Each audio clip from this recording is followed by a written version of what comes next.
Group and rings कर रहे थे, ठीक है। चैप्टर 1 की अगर बात करूँ, यूनिट 1 की बात करूँ तो चैप्टर 1 और 2 उसमें है। तो चैप्टर 1 कर रहे थे हम, ग्रुप्स एंड सब ग्रुप्स। ये सारा करवा चुकी हूँ और आपको पता ही है कि एक वीडियो में सिर्फ 2-3 पेज ही करवाती हूँ, ज़्यादा नहीं करवाती। 4-5 पेज से ज़्यादा बिल्कुल भी नहीं होता, ठीक है। तो यहाँ तक आपका बेसिकली हो चुका है 28 पेज तक, यानी कि एक्सरसाइज 1.1 आपकी कंप्लीट करवा चुकी हूँ मैं। और 1.1 कंप्लीट करवाने के बाद ये सारा हो चुका है। ये आपके एग्जाम्पल्स 6 एग्जाम्पल्स हो चुके हैं। अब नेक्स्ट टॉपिक देखते हैं बेसिकली इस वीडियो में, जिसमें आपकी 4 थ्योरम है और थोड़ा सा टॉपिक है, ठीक है। सबसे पहले देखते हैं order of an element of a group. देखो, ग्रुप का ऑर्डर तो हम पढ़ चुके हैं। ग्रुप का ऑर्डर मतलब एक ग्रुप में कितने एलिमेंट्स हैं। तो फाइनाइट एलिमेंट्स है तो फाइनाइट ऑर्डर का ग्रुप है, ठीक है। इनफाइनाइट एलिमेंट्स है तो इनफाइनाइट ऑर्डर का ग्रुप है।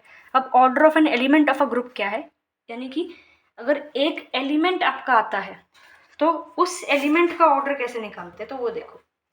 सी एग्जाम्पल 9 देखो, इसमें आपको हर एक एलिमेंट का क्या निकालना है, ऑर्डर निकालना है, ठीक है। देखो, ऑर्डर का मतलब क्या है। मान लो अगर मैं 1 उठाऊं, ठीक है। 1 को आपने कितनी बार मल्टीप्लाई करा कि आंसर 1 आ जाए, आंसर आइडेंटिटी आ जाए। अब देखो, ये ग्रुप कैसा है, मल्टीप्लिकेटिव ग्रुप है। तो मल्टीप्लिकेटिव ग्रुप की आइडेंटिटी एलिमेंट क्या होता है, 1 होता है, राइट। तो 1 को अगर मैं एक बार मल्टीप्लाई करूं तो क्या आएगा, 1 आएगा। 1 को 2 बार मल्टीप्लाई करूं तब भी 1 आएगा। तो ऑर्डर क्या होगा, 1 को कितनी बार मल्टीप्लाई करो आंसर क्या आना चाहिए, 1।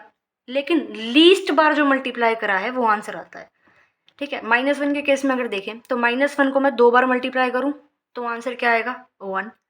-1 को 4 बार मल्टीप्लाई करूं तब भी आंसर 1 आएगा। लेकिन लीस्ट मल्टीप्लिकेशन जो करी है, लीस्ट मल्टीप्लिकेशन कितनी बार करी है, 2 बार। तो वो क्या है, आपका ऑर्डर है -1 का। तो ऑर्डर समझ में आया, एलिमेंट का ऑर्डर क्या होता है कि अगर ये ग्रुप है with respect to multiplication group है, उसकी आइडेंटिटी एलिमेंट ई है, ठीक है। तो जो लीस्ट पॉजिटिव इंटीजर है ना, जिसको हमने मल्टीप्लाई करा है ई पाने के लिए, तो जो m आ गया वो ऑर्डर है एलिमेंट ए का। देखो, डेफिनेशन थोड़ी कॉम्प्लेक्स सी लग सकती है, एग्जाम्पल से हमने क्लियर तरीके से समझा है कि भाई -1 को कितनी बार मल्टीप्लाई करे कि आंसर आइडेंटिटी आ जाए। आइडेंटिटी क्या होता है मल्टीप्लिकेशन के केस में, 1। तो -1 को कितनी बार मल्टीप्लाई करें कि आंसर 1 आ जाए, 2 बार, 4 बार, 6 बार, है ना। तो सारे के सारे ऑर्डर हैं क्या एलिमेंट के, नहीं। एलिमेंट का ऑर्डर है वो लीस्ट नंबर, कि भाई कितनी कम से कम बारी मल्टीप्लाई करके -1 को 1 ला सकते हैं, तो 2। तो -1 का ऑर्डर 2 हो जाएगा, ठीक है। तो इसी तरीके से डेफिनेशन आपको दे रखी है आपकी, ठीक है। तो if there exist positive integer m such that a की power m equal to e, then order a is either negative or 0। अगर इस टाइप का कोई भी पॉजिटिव इंटीजर नहीं एग्जिस्ट करता कि भाई a को मैं उतनी बार मल्टीप्लाई करूँ और आंसर आइडेंटिटी आ जाए, तो इस a का जो ऑर्डर है वो या तो इनफाइनाइट होगा या 0 होगा, ठीक है। या तो इनफाइनाइट होगा या 0 होगा। ऑर्डर का मतलब समझ में आ गया, ठीक है। आगे देखते हैं, अगर ऑर्डर ऑफ a आपका 2 है, यानी कि अगर a को आप 2 बार मल्टीप्लाई कर रहे हो और तब जाके आपका आइडेंटिटी आ रहा है, मल्टीप्लिकेशन के केस में अगर a को आप 2 बार मल्टीप्लाई करो तब जाके आंसर 1 आ रहा है, ठीक है। तो आपका जो a है वो a इनवर्स के बराबर होगा। ये एक रिजल्ट है, ध्यान रखना है कि भाई अगर एलिमेंट a का ऑर्डर 2 आ रहा है तो a का इनवर्स a ही है, ठीक है। अब कुछ थ्योरम्स देख लेते हैं। Order of every element of a finite group is finite. अगर एक ग्रुप फाइनाइट है यानी कि उस ग्रुप का ऑर्डर फाइनाइट है, यानी कि उस ग्रुप में नंबर ऑफ एलिमेंट्स जो है वो फाइनाइट है, ठीक है। तो जो उसमें एलिमेंट होगा ना, उसका भी जो ऑर्डर होगा वो फाइनाइट होगा। एक बात तो ये कह रहा है यहाँ पे, और दूसरी बात ये कह रहा है कि अगर फाइनाइट ग्रुप है, उसका ऑर्डर एक तो पता लग गया कि भाई वो भी फाइनाइट होगा, हर एक एलिमेंट का ऑर्डर भी फाइनाइट होगा। It will also be less than और equal to the order of the group. और जो ऑर्डर होगा हर एक एलिमेंट का ऑफ अ फाइनाइट ग्रुप, वो या तो लेस देन होगा या इक्वल टू होगा ग्रुप के ऑर्डर के, ठीक है। प्रूफ देख लो। मान लो ये आपका एक फाइनाइट ग्रुप है और एक ए एलिमेंट उठा लिया मैंने इस ग्रुप से। अब ये ग्रुप है विद रिस्पेक्ट टू मल्टीप्लिकेशन, तो क्लोजर प्रॉपर्टी से क्या होगा, अगर ए को मैं 2 बार मल्टीप्लाई करूं, ए एलिमेंट इससे उठाया, ए इंटू ए करा तो वो भी तो जी में आएगा, ए इंटू ए करा वो भी सेट जी में आएगा। तो ए की जितनी भी पावर करूँ, ए को जितनी भी बार मल्टीप्लाई करूँ, वो जी एलिमेंट के ही तो, जी सेट के ही तो एलिमेंट होंगे क्लोजर प्रॉपर्टी से, क्योंकि ये तो ग्रुप है ना, तो क्लोजर प्रॉपर्टी सेटिस्फाई होगी। ठीक है, तो नंबर ऑफ एलिमेंट्स इन जी कितने हो गए? फाइनाइट हो गए। ये आपको दे रखा है कि भाई जी में नंबर ऑफ एलिमेंट्स फाइनाइट है। अब मैं ए को इन्फिनिटी बार मल्टीप्लाई करूँ, या ए को 2 बार मल्टीप्लाई करूँ, ए को 3 बार मल्टीप्लाई करूँ, ए को 4 बार मल्टीप्लाई करूँ, सबका अलग अलग आंसर आएगा, है ना। लेकिन एलिमेंट तो फाइनाइट है ना, तो सबका अलग अलग आंसर नहीं आ सकता, तो सारी के सारी मल्टीप्लिकेशन के जो आंसर आएंगे वो डिस्टिंक्ट नहीं होंगे। समझ में आया? आपका एक जी ग्रुप है, ए उसका एलिमेंट है, ए स्क्वायर, ए की पावर 3, ए की पावर 4, ए की पावर 5, सारे एलिमेंट्स जी में होंगे ना क्लोजर प्रॉपर्टी से। अब ये तो एलिमेंट्स कितने हो गए? इनफाइनाइट हो गए। लेकिन जी सेट में जो एलिमेंट्स हैं वो कैसे हैं? फाइनाइट। इसका मतलब इन सब की वैल्यू अलग अलग नहीं है ना, डिस्टिंक्ट है। कुछ वैल्यू सेम हो सकती है, तभी तो ये वैल्यूज फाइनाइट है। तो मान लिया कि ए की पावर m1 और ए की पावर m2 जो है वो बराबर है, इसको हम इधर ले गए, या ए की पावर 0 आ गया, तो ए की power m1 minus m2 equal to E आ गया। ठीक है, और इसको हमने m लिख दिया, m equal to m1 minus m2। ठीक है, तो एक पॉजिटिव इंटीजर एग्जिस्ट करेगा m सच दैट a की पावर m इक्वल टू ई है, यानी कि a को जब आपने m बार मल्टीप्लाई करा तब जाके आपका आंसर आइडेंटिटी आ गया। तो ऑर्डर क्या होता है? m या m से छोटा।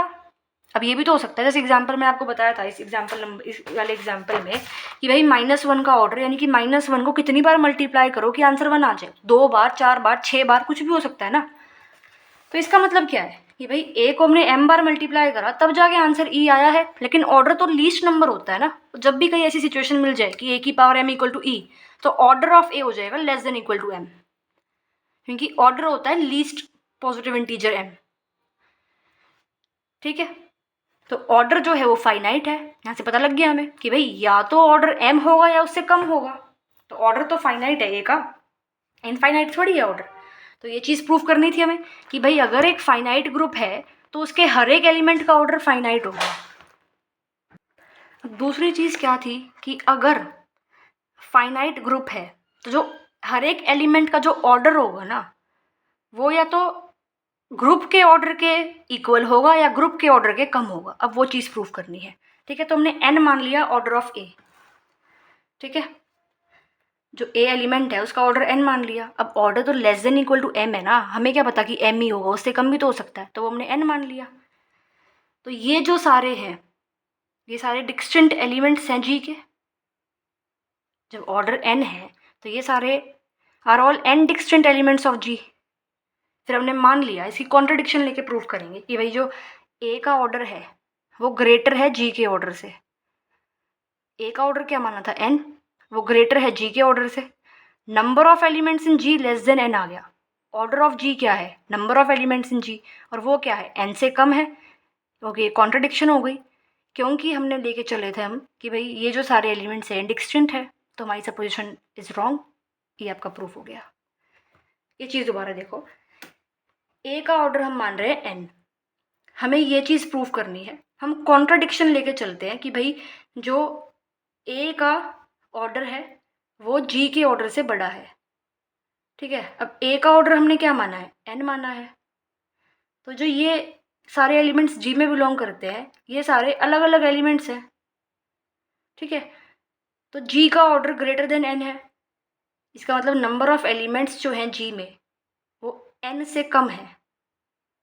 लेकिन हम तो मान के चले थे कि भाई ये सारे अलग अलग हैं, n है, n डिस्टिंक्ट एलिमेंट्स ऑफ जी, जो कि एक कॉन्ट्रडिक्शन हो गई। सो सपोजिशन हमारी गलत है, एंड जो एलिमेंट ए है उसका जो ऑर्डर है वो less than equal to order of G है।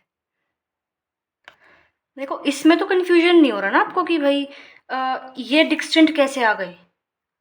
हमने माना है कि ए का ऑर्डर n है, यानी कि ए को n बार मल्टीप्लाई करा है तब जाके आंसर आइडेंटिटी आ रहा है। तो ए की पावर n तक तो एलिमेंट्स आएंगे ना, ये तो लीस्ट नंबर है ना, क्योंकि ऑर्डर ऑफ ए क्या है? n है, यानी कि ए को n बार मल्टीप्लाई करो कम से कम। तो ए को जब आपने 2 बार, 3 बार, 4 बार, 5 बार, 6 बार n-1 तक मल्टीप्लाई करा तब तक आंसर आइडेंटिटी नहीं आ रहा था। ए की पावर n जब करी तब जाके आंसर आइडेंटिटी आ रहा है। ठीक है, तो ये डिस्टिंक्ट तो हुए सारे, इससे पहले जब आंसर 1 आ ही नहीं रहा तो सारे अलग अलग हैं, तो ये सारे एलिमेंट क्या होंगे, डिस्टिंक्ट होंगे, क्योंकि ए का ऑर्डर जो है वो एन हम लेके चले हैं। सेकेंड थ्योरम देख लो, order of an element of a group is same as that of is inverse. एक ग्रुप में जो एलिमेंट है जो उसका ऑर्डर होगा इट विल बी सेम जो कि उस एलिमेंट के इनवर्स का ऑर्डर होगा। ठीक है, प्रूफ देखो, देखो ए एलिमेंट मान लेते हैं ग्रुप का, जी ग्रुप का हमने एक एलिमेंट मान लिया ए। अब या तो ऑर्डर फाइनाइट हो सकता है, एलिमेंट का ऑर्डर या तो फाइनाइट हो सकता है या एलिमेंट का ऑर्डर इनफाइनाइट हो सकता है, तो दो केस बनेंगे। पहला केस है कि भाई जो ए एलिमेंट है जी का उसका ऑर्डर फाइनाइट है, मान लो एन है, फाइनाइट है। ठीक है, तो ऑर्डर ऑफ ए क्या है, एन, मान के चल रहे हैं हम ये। अब ई हमने मान लिया क्या है, आइडेंटिटी एलिमेंट है जी का। अब ऑर्डर ऑफ ए एन है, इसका मतलब ए को एन बार मल्टीप्लाई करोगे तब जाके ई आएगा ना।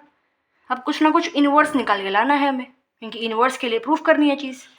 तो ए को एन बार मल्टीप्लाई करा तब ई आया, दोनों साइड इनवर्स ले लिया, तो ये एन टाइम्स इनवर्स है, तो ए का इनवर्स एन टाइम्स भी ई आ रहा है। इसका मतलब ए इनवर्स का ऑर्डर क्या है, less than equal to n. ये चीज़ मैंने बताई तो थी आपको कि भाई ए इनवर्स को एन बार मल्टीप्लाई कर रहे हो तब जाके ई आ रहा है। एग्जाम्पल जो देखा था उसमें क्या देखा था, -1। भाई -1 को आप 2 बार मल्टीप्लाई कर रहे हो तब भी आंसर 1 आ रहा है, -1 को आप 4 बार कर रहे हो तब भी आंसर 1 आ रहा है, जो इस एग्जाम्पल में।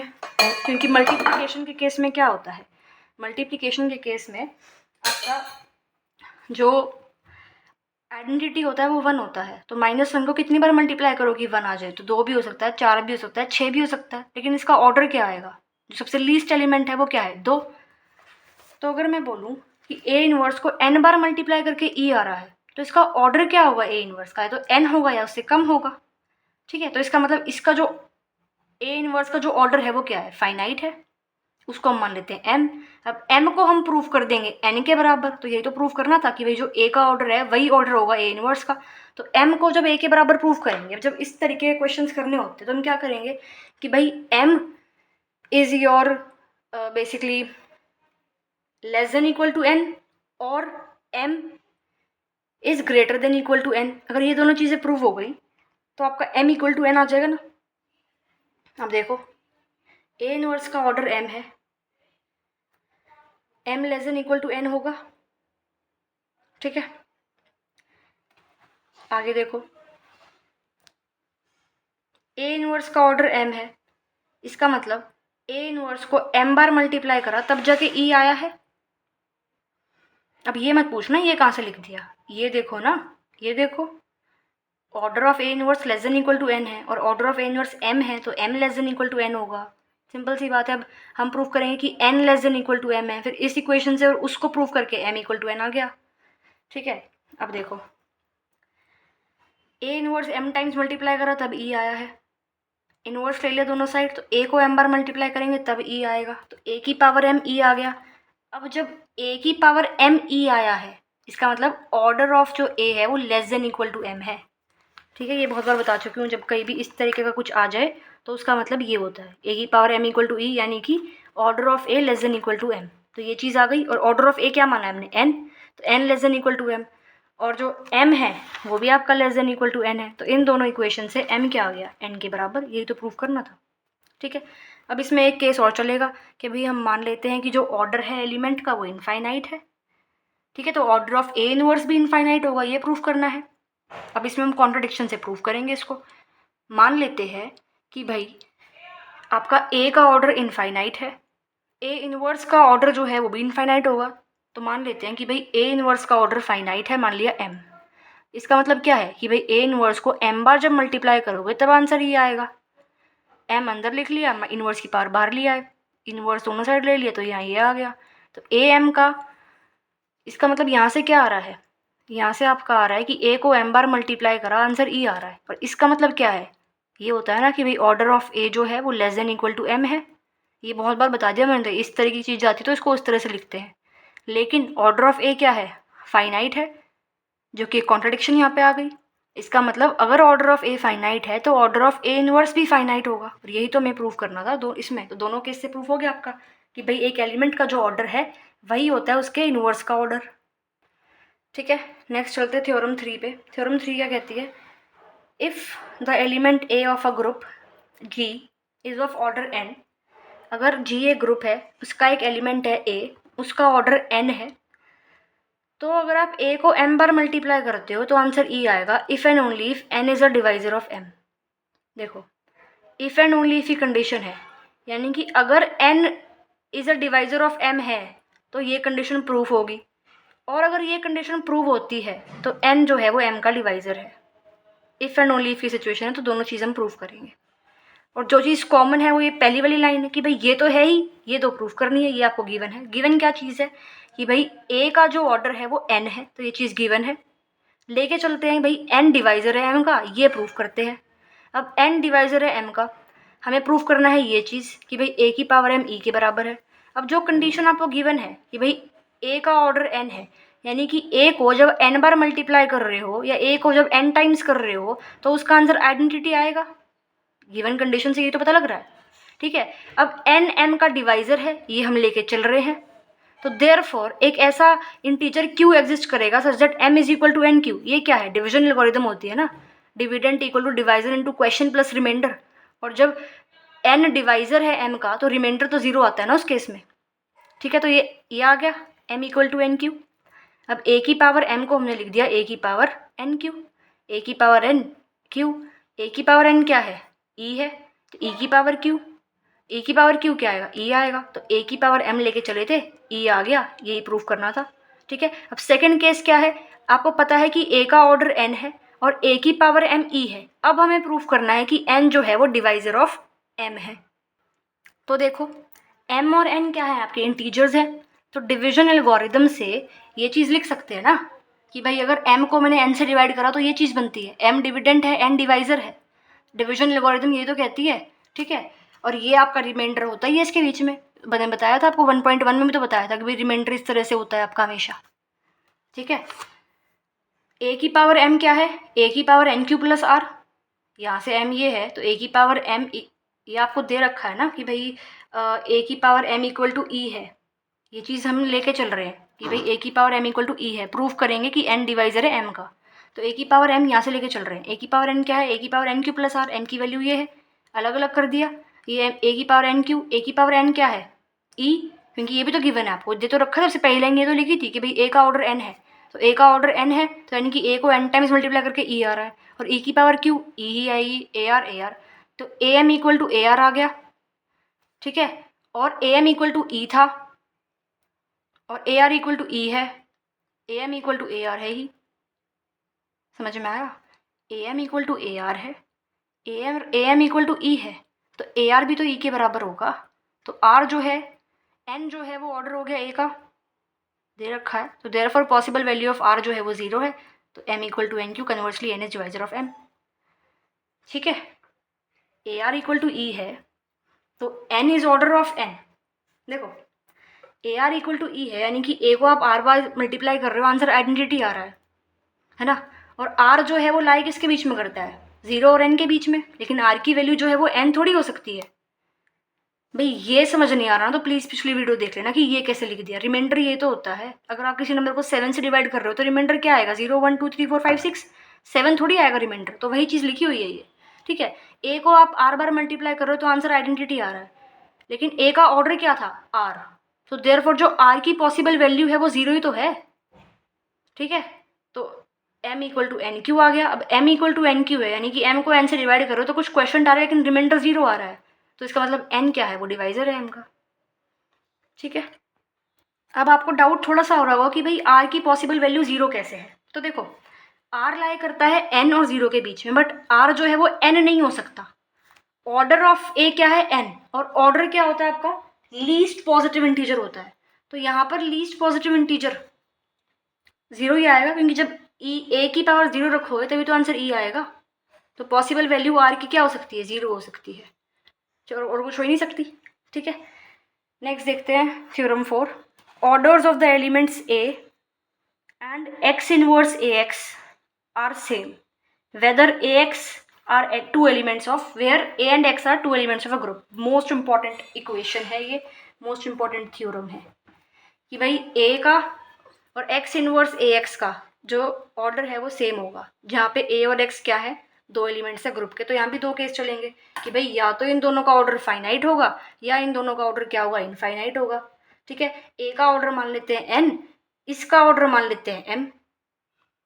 ठीक है, अब देखो इसको जब आप 2 बार मल्टीप्लाई करते हो तो ये आंसर आता है, इसको जब आप n बार मल्टीप्लाई करते हो तो ये आंसर आता है। मतलब यहाँ पर ये आ रहा है ना ए की पावर n, और ए की पावर n क्या है, ई है, तो ये आंसर आ रहा है। इसका मतलब आपने इसको n बार मल्टीप्लाई करा तब जाके आंसर ई आ रहा है, इसको आपने n बार मल्टीप्लाई करा तब जाकर आंसर ई आ रहा है। और जहाँ भी इस तरीके की क्वेश्चन होती है हम क्या लिखते हैं कि भाई जो इसका ऑर्डर है वो less than equal to n है। ठीक है, लेकिन इसका ऑर्डर हम लेके क्या चले हैं, m। देखो ठीक है, इसका ऑर्डर हम लेके क्या चले हैं, n, तो m less than equal to n आ गया। आपको करना क्या है भाई, क्वेश्चन में आपको क्या प्रूफ करना है कि भाई इन दोनों का जो ऑर्डर है वो सेम है। इसका ऑर्डर आप n लेके चल रहे हो, इसका ऑर्डर आप m लेके चल रहे हो, दोनों का ऑर्डर सेम प्रूफ करना है, यानी कि n इक्वल टू m क्यों दिखाना है। ठीक है, n इक्वल टू m ही दिखाना है। अब इसमें हम अकेले में क्या करें, कुछ भी नहीं कर सकते। यहाँ थोड़ी कॉम्प्लेक्स सी चीज़ है तो इसको सॉल्व कर सकते हैं। अब अगर हमने इसको 2 बार मल्टीप्लाई करा तो आंसर ये आ रहा है, इसको हमने n बार मल्टीप्लाई करा तो आंसर ई आ रहा है। तो इसका ऑर्डर क्या हुआ, इसका ऑर्डर क्या हुआ कि भाई इसको n बार मल्टीप्लाई करके ई आ रहा है, तो इसका ऑर्डर क्या हुआ, less than equal to m। लेकिन ऑर्डर लेके क्या चले थे, m, तो m आ गया less than equal to n। अब कहीं ना कहीं से हमें n less than equal to m दिखाना है, तो n इक्वल टू m हो गया ना। यही तो दिखाते हैं, जब n इक्वल टू m दिखाना होता है तो आपको 2 इक्वेशन दिखानी होती है कहीं ना कहीं से। एक तो ये वाली इक्वेशन दिखानी होती है इस तरह से, एक ये इक्वेशन दिखानी होती है, इन दोनों से आपका n इक्वल टू m आ जाता है। और यही तो प्रूफ करना है ना कि दोनों का ऑर्डर सेम है। तो ये तो समझ में आ गया भाई, ये कैसे आया, सिंपल ही तो है। ये आपको कॉम्प्लेक्स इक्वेशन दिख रही है तो इसका आपने ऑर्डर निकाल लिया भाई, n से मल्टीप्लाई करा तो ऑर्डर ये आ गया आपका। ठीक है, अब इसका ऑर्डर तो हम m लेके चले थे। ठीक है, यानी कि इसका ऑर्डर अगर m लेके चल रहे हैं, इसका मतलब इसको जब आप m बार मल्टीप्लाई करोगे तो आंसर ई आएगा। ठीक है, अब इसको मैंने इस तरह से कैसे लिखा, यहाँ बताया तो है, जब 2 बार मल्टीप्लाई करा है तो आंसर इस तरीके का आ रहा है, ये एज इट इज़ यहाँ पे a स्क्वायर। तो जब इसको n बार मल्टीप्लाई करोगे तो ये एज इट इज़ यहाँ पे a की पावर m। ठीक है, फिर हमने लेफ्ट कैंसिलेशन लॉ यूज़ करा तो इससे ये कैंसिल हो गया, इस तरह से आ गया। फिर राइट कैंसिलेशन लॉ यूज़ करा तो इससे ये कैंसिल हो गया, तो लास्ट में ये बच गया। अभी इस तरीके की क्वेश्चन कहीं आ जाती है तो हम क्या लिखते हैं कि भाई a को m बार मल्टीप्लाई करा, आंसर ई आ रहा है, यानी कि जो ऑर्डर है a का वो less than equal to m है। इस तरह से लिखते हैं, बहुत बार बता दिया अब तो मैंने। तो यहाँ से ये इक्वेशन आ गई, तो ये बराबर आ गया आपका, हो गया प्रूफ कि भाई हाँ दोनों का ऑर्डर सेम है। अब देखते हैं, अगर a का ऑर्डर इनफाइनाइट है तो हमें प्रूफ करना है कि x इनवर्स ax का ऑर्डर भी इनफाइनाइट है। कॉन्ट्रडिक्शन से प्रूफ करते हैं इसको, पिछले क्वेश्चन में भी तो ये करा था, पिछली थ्योरम में ये वाली थ्योरम थी, यहाँ भी तो हमने कॉन्ट्रडिक्शन से प्रूफ किया था थ्योरम 2 में। यहाँ भी कॉन्ट्रडिक्शन से प्रूफ करेंगे। मान लेते हैं कि भाई इसका जो ऑर्डर है वो क्या है, फाइनाइट है, मान लो m है, यानी कि इसको जब m बार मल्टीप्लाई कर रहे हो तो आंसर ई आ रहा है। और इसको हम किस तरह से लिख सकते हैं, इस तरह से बताया तो था। अब क्या कर दिया, प्री मल्टीप्लाई बाय x, ये कैंसिल हो जाएगा, post multiply by x inverse, ये कैंसिल हो जाएगा, ये आ जाएगा। अब जब यहाँ पर ये आ जाता है तो इसको हम क्या लिख सकते हैं कि भाई जो ऑर्डर है a का वो less than equal to m है, लेकिन a का ऑर्डर तो फाइनाइट था, less than equal to m कैसे आ गया, वो तो फाइनाइट ऑर्डर था, जो कि एक कॉन्ट्रडिक्शन आ गई। माई सपोजिशन जो है वो गलत है, तो जो order of x inverse ax है वो भी इनफाइनाइट है। ठीक है, सिंपल सी थ्योरम्स थी, कुछ आज सच इनमें है नहीं। बेसिकली ऑर्डर क्या होता है एलिमेंट का वो आपको पता होना चाहिए, फिर आप आराम से हो जाते हैं क्वेश्चंस। एग्जाम्पल्स हम करते हैं नेक्स्ट वीडियो में, फिर नेक्स्ट वीडियो में उससे नेक्स्ट वीडियो में एक्सरसाइज। कोई डाउट हो तो कमेंट से पूछ लेना।